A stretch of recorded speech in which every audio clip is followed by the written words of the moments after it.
We are here with a very special guest. Jeff Hiller is a fixture of the New York improv and comedy scenes and has been on TV shows from 30 Rock to The Unbreakable Kimmy Schmidt to American Horror Story, and most importantly, his starring role on HBO's incredible show, Somebody Somewhere. Jeff Hiller, welcome. So, Jeff, what are your impressions of Eurovision going into this? And there are no wrong answers. Okay, so I know ABBA. There are no wrong answers, but that is a right answer. Yes. And I know, like, my friend Amber really loves it, and sometimes she'll, I don't know, sometimes talk about it. And we can, so you listen very carefully to Amber's stories, is what we're hearing. I mean, she was like, oh, maybe I'll start a podcast about Eurovision. Everybody listen to Amber's podcast about Eurovision. I hear it's great. I don't think she ever got around to it. No, that's running her own successful business. Yeah, that's good. She's now sponsoring this podcast. Yeah, she's running a successful business. Leave the podcast to the rest of us, please. So, Jeff, if you had to describe what in your head is a kind of like typical Eurovision act. Well, I feel like when I've seen it, it's like a set from American Idol, but the lighting is much more 70s in my mind. The contest has been running since 1956. Oh, wow. That's a fact you can use. Yes. But is it a Snapple fact? It is not. Snapple facts-wise, I have to say, that was where I think I was on the verge of becoming a conspiracy theorist. We're all like buying the Snapple so we can learn something. It was pre-Wikipedia. Everyone wanted facts. Everybody was turning to Snapple. Wikipedia. It's like, I'm fine just buying a Snapple. But if you're going to give me a fact, let it be a true fact. Well, and then- especially some that are like, wow, that's really crazy. I can barely believe that. And then it's like, well, you shouldn't. Well, you because shouldn't. It's not true. true.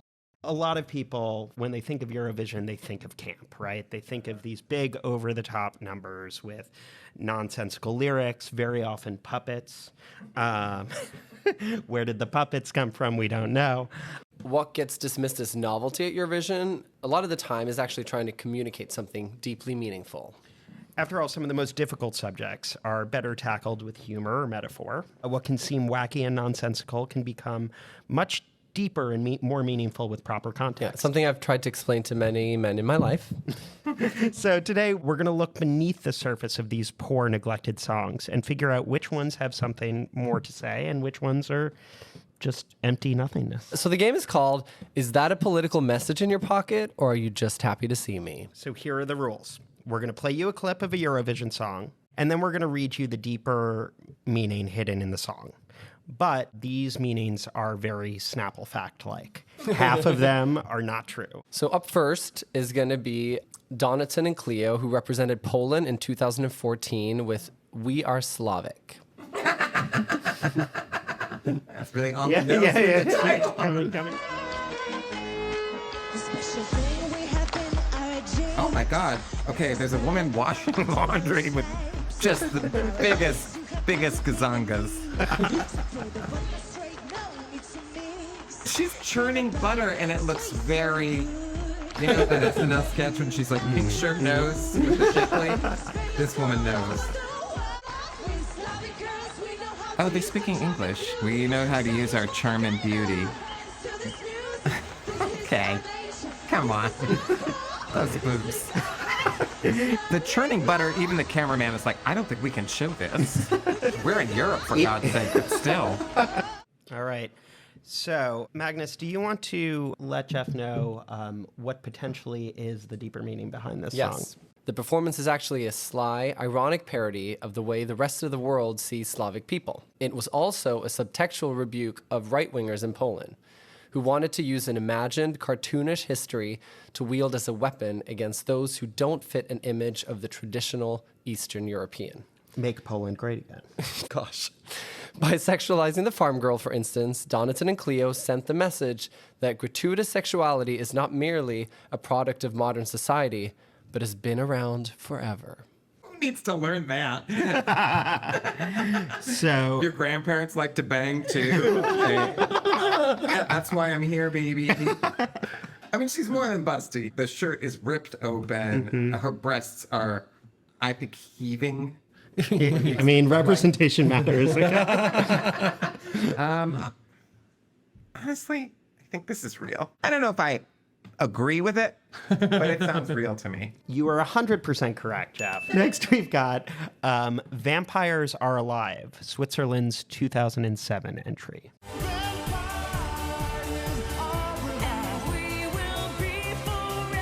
Okay, it's very Lestat. Yes. Oh, very 80s.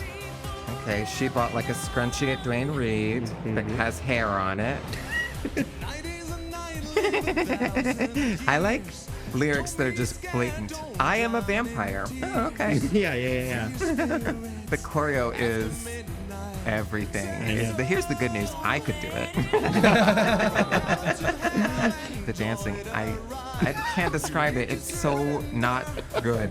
I think that's a great description. Yeah. It's like when you watch Drag Race on the first episode and they have to make up their own choreography for the big group number, and it's just like full on a box step. The Mohawk guy is like deigning to do this choreography. It's so embarrassing. But the girl with the lion mane hair, she is like, I'm committing. Oh, how strange. There's like a mannequin in the back with a wig that you would get on 34th Street. Also, the lead singer is a little bit like long in the tooth compared to everyone else. Yeah. And I do have some sympathy for him for that. Charlie, explain the potential deep meaning behind this song. So this number was one of the first LGBT rights anthems in the Eurovision Song Contest. Its chorus, asserting that legends will survive and we will not be undone, references the AIDS crisis. And the use of vampires as a metaphor. What chorus? It's the We Are Vampires chorus, but it does then go on to say, legends will survive, we will not be undone. You know, the use of vampires as a metaphor for those in society who are demonized was considered incredibly powerful at the time. Is that a fact or a Snapple fact? The thing about the vampire thing, Yeah. specifically in reference to AIDS, is, I would say, problematic. Yes. Because vampires, of course, feast on blood, and HIV is a bloodborne transmission. That's a little weird to me. Yeah. On Also, the other hand, it vampires- is Eurovision. Right. That's true. Are these all going to be true? Oh, what the hell? Sure, it's true. This one was total bullshit. The song is actually about vampires and how they're alive. Oh my God. I almost died. Okay, that makes more sense. That brings us to the next one. So now we have a song known affectionately as the Dustin the Turkey song, which represented Ireland in 2008. I'm hearing a Febreze commercial. That's part of the song. Another one of our sponsors. Oh, that's the turkey. You know how, like, on Project Runway, they'll be like, I question your taste level. Which I'm like, taste is subjective. But this is objectively bad. It's like a gold lame dress with, like, a shocking orange to yellow ombre feather boa with a huge showgirl-style feather headdress with the colors of Ireland's flag. Yeah. And then green opera-length lame gloves. I mean, what if it means something, though? Oh, she's like committing so hard. Poor thing. As an actor, I do have sympathy for people when they're like, and then at the end, just like really stay in it. Like, I also respect that she was just like, okay. But the meaning. So Ireland's cheeky call to reform our industrial food system featured a turkey named Dustin who called out the countries, Ireland included, whose factory farms were known for particularly aggressive abuses. The song was an instant camp classic and led to a European ban on coops that allow for less than 4 square feet per chicken. I say true. Final answer. Ding. Final answer. Locked in. Not true. Oh, that was really smart. You know what? I was like, this is so stupid, but that actually makes almost sense. Certain amount of sense. Yeah, that was really good. That was even better than the vampires with AIDS. Oh, good. You know what I should have known was the issue? 4 feet? There's just no way. 4 feet is a lot. Well, so And apparently industrial farmers are monsters. apparently the average chicken coop allows between 3 to 5 feet per chicken. Maybe the chicken is like 2 feet of that. It's like they're 4 feet wide, but the chickens are real flat, smushed down. They're like, 3. Yes. Do you remember when some scientist had come up with a way to make either square watermelons or square tomatoes. Yeah. So it was I like think you it was could watermelons. you could pack them better. Oh my god. Maybe that's what they're doing for chickens now. Oh, how terrible. Okay, so Back on track. back on track. We are now moving to Latvia's 2008 number, Pirates of the Sea. We are taking it all tonight. They bought their costumes at Party City. Oh, she kind of looks like Eartha Kitt. Got the That is Eartha Kitt. Can you imagine? How the mighty have fallen. The fabric of her blouse is like so obviously flammable. Like, do not stand near a candle. This is so like musical theater. It's musical theater by way of like Disney Orlando, right? Yeah, touche. Except for Disney Orlando. This isn't Disney. This is like they made that carpet fly in Disney. Orlando, exactly. okay? This is like California Adventureland or something. Yeah, and California Adventure, I think, is Disney too. It's California Pizza Kitchen. Again, though, the choreography is terrible. The choreography was decided upon last night. Oh God, he just lasciviously grabbed her butt and then like did a weird tongue thing to the audience. The woman who kind of looks like a young Sandra Bernhard. Looking directly to camera, and she's singing, but you can't hear her. She's just like, I love the pitch for this song. All right, so Eartha Kitt and Sandra Bernhard are pirates.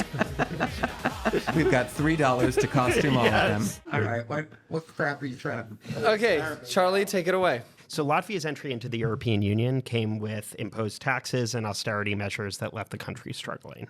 Pirates of the Sea was a metaphor for how global trade was wrecking the Latvian economy. The song became so associated with protectionism, actually, that conservative British activists staged a group sing-along to the song in the lead up to Brexit. You think about like the January 6th shaman, like they like this stuff. Yeah. They're into it. But I do feel like if they were actually making a comment about global trade, they would get better costumes. But I guess Latvia was poor. Whatever. I said true on all the other ones. True. So this was false. I know you knew it, and I could see it on your face, and I will say the I didn't chicken know how one, to help you. The chicken one, I was like, I That like one's this one. The specific about leading up to Brexit, people singing it, that's Yeah. Why would you put that in unless it was true? Yep. Or unless you're like really overthinking things. Which is what I did. Yes. Which brings us to the next one. In 2007, Verka Serduchka represented Ukraine with Lasha Tumbai. Okay, more choreography. This is a drag queen, right? Yes. What country is this? Ukraine. 2007. Oh. That's not her natural hair. The joke is that there's a disco ball on her head. Oh, now see they're doing a little jump rope. Oh, I feel sorry. I don't think you can do this choreo. Don't do it. First, the choreo's too easy. No. Now it's too... The choreo is very easy. I just don't think she can do it. What year? 2007. Oh, okay, so this is before. I bet they're not entering now, of course. Oh, they are. They offered to host it. Oh, really? Yeah. Because they won last year. Oh, wow. Which means- Do you think they won on merit or on political? All art has to be seen in the context of the current time. Listen, I have no investment in the integrity of Eurovision. If they want to give it to whoever, I don't care. I feel like these two backup dancers are actually kind of good. By the way, I don't know anything about dancing, so why am I so angry about this choreography? No, I love... No, this is Jeff's audition to be a judge on So You Think You Can Dance. I would be so not good. Raising their flags. Not even from Ukraine. They're like, I didn't bring one. Your French flag, yeah. Swiss flag flying really hard. Yeah. But okay, do it. It's hard to bring 26 flags to one performance, so you just fly whatever you have. And That, by the way, is my new life advice. Fly what you have. Although, actually, that's the opposite of the self-help book I need. I need the one that's like, no, actually show up prepared and, like, do the right thing. I'm already way too comfortable flying whatever I have. So Magnus, would you like to tell us about Verka Serduchka's performance? the real point of controversy was the hook lyric, Lasha Tumbai. The band insisted that it merely meant milkshake in Mongolian. But upon further research, it was determined it was not true. And the words were chosen because they sound, when sung, like Russia Goodbye. Yeah, sure. True. Correct? Yeah. Well, Yeah, because now when she performs it, she sings Russia Goodbye a lot of times, right? Yes. Yeah. but also, it's just so funny that they were like, it's Mongolian for Milkshake. you know. Famous Mongolian milkshake. It's this international competition. Doesn't anybody be like, well, wait, I speak Mongolian? It was 2007, pre-Google. Pre-Google Translate. Yeah. Okay, so Charlie. this is Let Three's Mamas. Will you repeat the name of the song again? Mamas. Mama kupila traktora, trajna Nina, Armageddonona. Oh, that's a film of them. Oh, what a reveal. Okay. That guy's clearly just like learned how to dance for this. Why am I so angry? No, I know. It's choreographer to the stars, Jeff Hiller. I know. It's just like, oh, he's dressing him like Hitler, but with a Freddie Mercury mask. I know. Also, What is style reference? Hitler means Freddie Mercury. Oh, yes. yeah. I also do not believe they did like a makeup test before today. Like they were like, and then just put some eyeliner on. Keep going. Maybe more will make it better. I do think Keep Going is the general aesthetic. Well, I of also this. think this is where it's important. Yeah. Well, this is my favorite musical part. Well, this feels Freddie Mercury. This feels kind of Bohemian Rhapsody. Yeah. Sung poorly. I kind of like his coat, though. I love the costumes, I have to say. And also the video production. Oh, they've stripped. They've stripped. Oh, they're fully... No, they're not naked. No, Eurovision whities. did not allow them to. But they do like to They as a perform band, naked. they do perform naked quite frequently. Okay, these guys are freaks. I mean, I'm into that. They're not dancers and they're not singers, but they do seem like artists. Oh my God, that's their poster. Oh my God. We're not dancers, we're not singers, but we're artists. That's for my career. This one? Yeah. No, this one I like. Oh, good. Because I do really like those The costumes. pirate one is the one. That, Oh, the pirate. No, the pirate one. Well, I want to support the Latvian economy, and I want them to maintain Wait, their that one was independence. that was DS, bullshit. right? Yeah. Oh, Okay, so this song, whose repeated lyric is "Mama bought a tractor," refers to the time that Lukashenko, dictator of Belarus, bought Putin a tractor for his 70th birthday. The anti-war protest song is from a well-established Croatian punk band whose previous act of protest was building a giant golden statue of Angela Merkel taking a shit. I believe this. You are 100% correct. They performed naked in public in Croatia and were arrested for public indecency. Their argument is that they were actually clothed because they were wearing corks in their asses. I think I've heard of these guys. They show up on a lot of my Google searches, I'll tell you that. Yeah, well, please. I mean, Jeff, what have we learned today? I think I kind of know what egregious means. You know what? This is retrospect, of course. Yes. But like the disco ball and these guys, Yeah. you can tell like they really cared about what was happening.